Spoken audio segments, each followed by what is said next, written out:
Shalom saudara-saudariku, kita akan masuk dalam persekutuan doa. Hidup kudus adalah tema untuk hari ini. Kita diajak bersama-sama untuk mengkoreksi diri sendiri. Apakah hidup kita sudah bersih dan kudus? Sebelum merenungkannya, mari kita menyanyikan Kidung Jemaat nomor 256, bait yang pertama dan kedua. Kita satu di dalam Tuhan.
Tuhan Allah Bapa kami yang bertahta di kerajaan surga, mengucapkan terima kasih kami nyatakan kepadamu karena Engkau izinkan kami bersama bersekutu di hari ke-9. Bimbinglah kami untuk dapat merenungkan setiap sabdamu dan dapat melakukan dalam hidup kami. Dan nama Tuhan Yesus kami berdoa. Amin. Shalom. Apa kabar saudaraku yang terkasih dalam Tuhan? Semoga Bapak, Ibu, dan saudara-saudaraku selalu dalam kondisi baik, sehat, terus dan selalu diberkati oleh Tuhan. Renungan kita pada malam hari ini didasari dari 1 Petrus 1 ayat 13 sampai dengan yang ke-19 yang demikian. Sebab itu, siapkanlah akal budimu, waspadalah, dan letakkanlah pengharapanmu seluruhnya atas kasih karunia yang dianugerahkan kepadamu pada waktu pernyataan Yesus Kristus. Hiduplah sebagai anak-anak yang taat, dan janganlah turuti hawa nafsu yang menguasai kamu pada waktu kebodohanmu. Tetapi hendaklah kamu menjadi kudus di dalam seluruh hidupmu, sama seperti Dia yang kudus, yang telah memanggil kamu. Sebab ada tertulis, kuduslah kamu, sebab aku kudus. Dan jika kamu menyebutnya Bapa, yaitu Dia yang tanpa memandang muka menghakimi semua orang menurut perbuatannya, maka hendaklah kamu hidup dalam ketakutan selama kamu menumpang di dunia ini. Sebab kamu tahu bahwa kamu telah ditebus dari cara hidupmu yang sia-sia, yang kamu warisi dari nenek moyangmu. Itu bukan dengan barang yang fana, bukan pula dengan perak atau emas, melainkan dengan darah yang mahal, yaitu darah Kristus, yang sama seperti darah anak domba yang tak bernoda dan tak bercacat. Bapak Ibu yang terkasih dalam Tuhan, hidup kudus menjadi tema kita pada malam hari ini.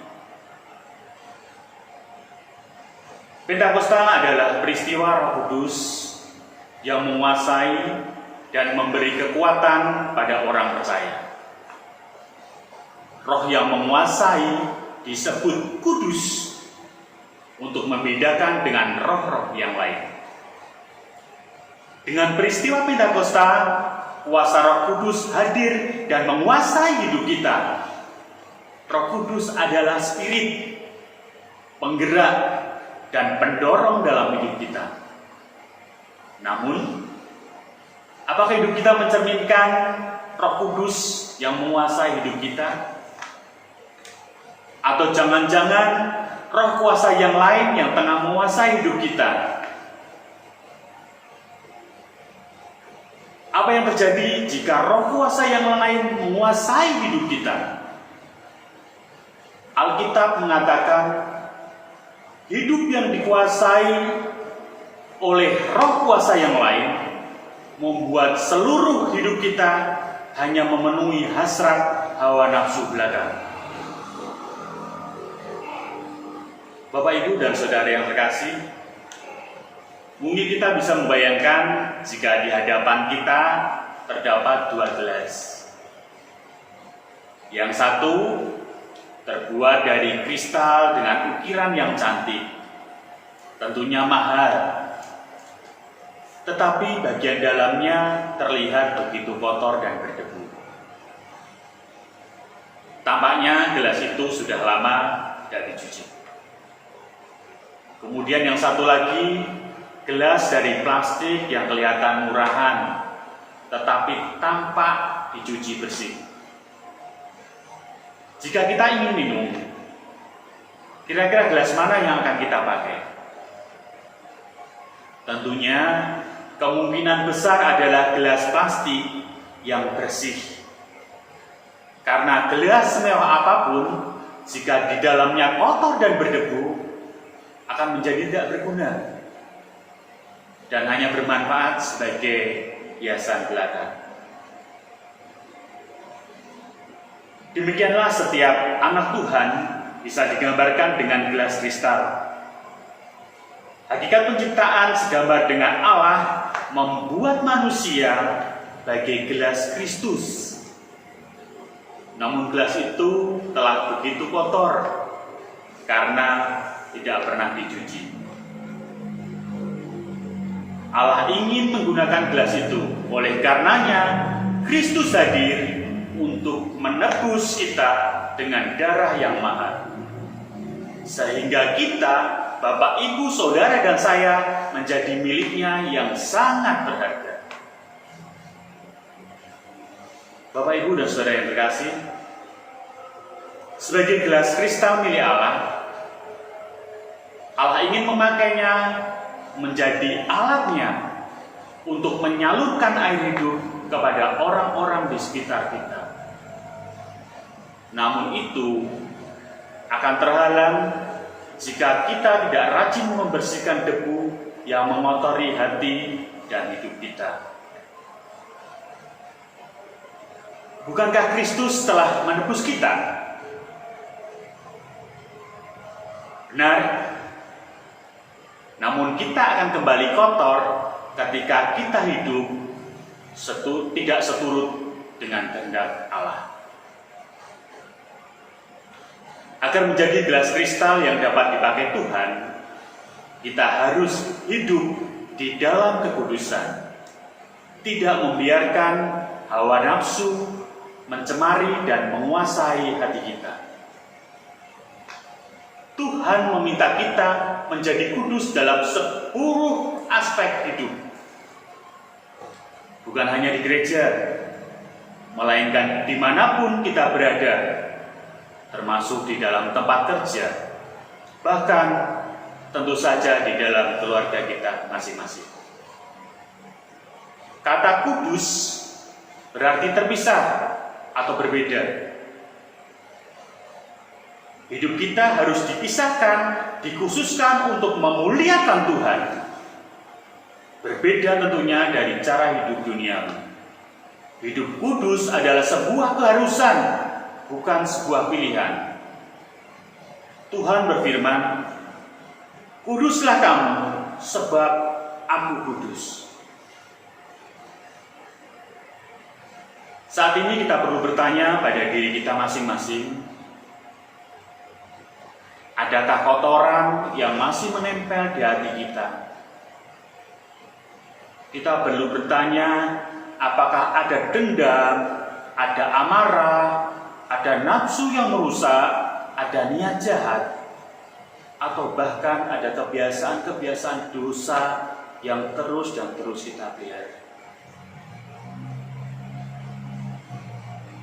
Bapak, Ibu, dan saudaraku yang terkasih, kita harus membersihkan hati kita, membuatnya tetap murni, agar kita selalu dan terus diberkati oleh Tuhan, sehingga Tuhan dapat terus memakai kita menjadi saluran berkat-Nya.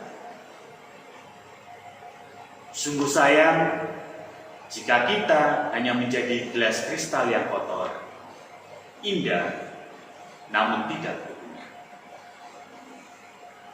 Untuk itu, mari kita meminta agar Roh Kudus memampukan kita untuk hidup kudus sebagaimana yang dikehendaki oleh Allah.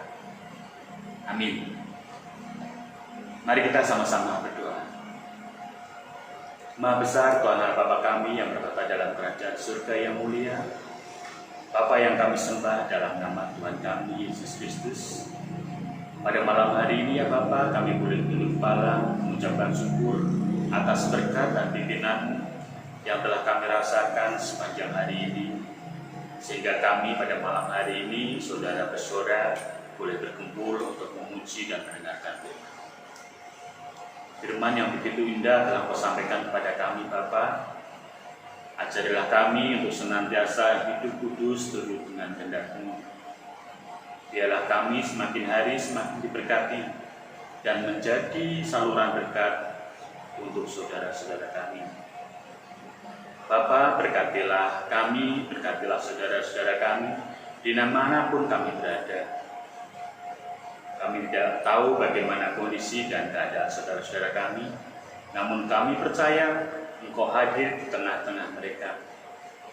Kiranya memberkati kami, memberkati usaha dan pekerjaan kami,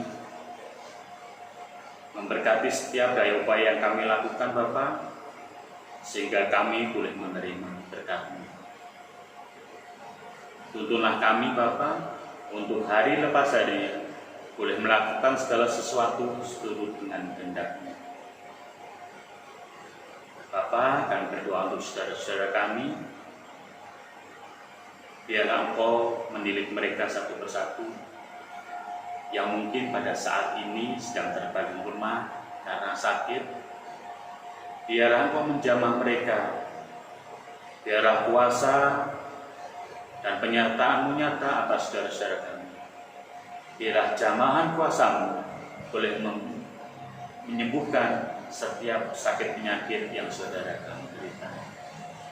Kami berdoa untuk saudara-saudara kami yang lemah iman karena banyaknya pergumulan yang harus dihadapi.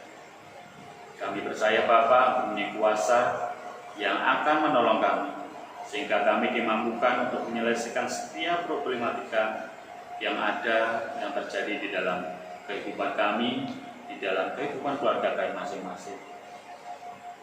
Biarlah Engkau menyatakan kuasa Bapa dan kami boleh menerima berkat. Kami berdoa untuk bangsa dan negara yang saat ini masih dalam kondisi pandemi. Biarlah Engkau campur tangan Bapa, Engkau memberkati pemerintahan, Engkau memberkati setiap tenaga medis, Engkau memberkati semua relawan, dan Engkau memberkati masing-masing dari kami. Biarlah kami mempunyai kekuatan dan mempunyai tanggung jawab untuk hidup sehat. Biarlah Engkau berkati setiap gaya upaya yang dilakukan pemerintah dari tingkat pusat sampai dengan RT dan RW. Biarlah semuanya boleh berjalan sesuai dengan protokol yang ada. Bapa, bila mana sebentar kami hendak mengistirahatkan diri dan tidur, biarlah Engkau hadir dalam hidup kami, menjagai kami, merangkul kami, sehingga sepanjang malam ini kami boleh merasakan kedamaian karena penyertaan-Mu. Izinkan kami esok hari untuk bangun dan kembali bisa merasakan berkat dan penyertaan-Mu. kembali bisa merasakan nafas hidup, kesehatan, dan penyertaan daripada kami yakin dan percaya ya Bapa, Engkau mempunyai rencana indah bagi hidup dan kehidupan kami.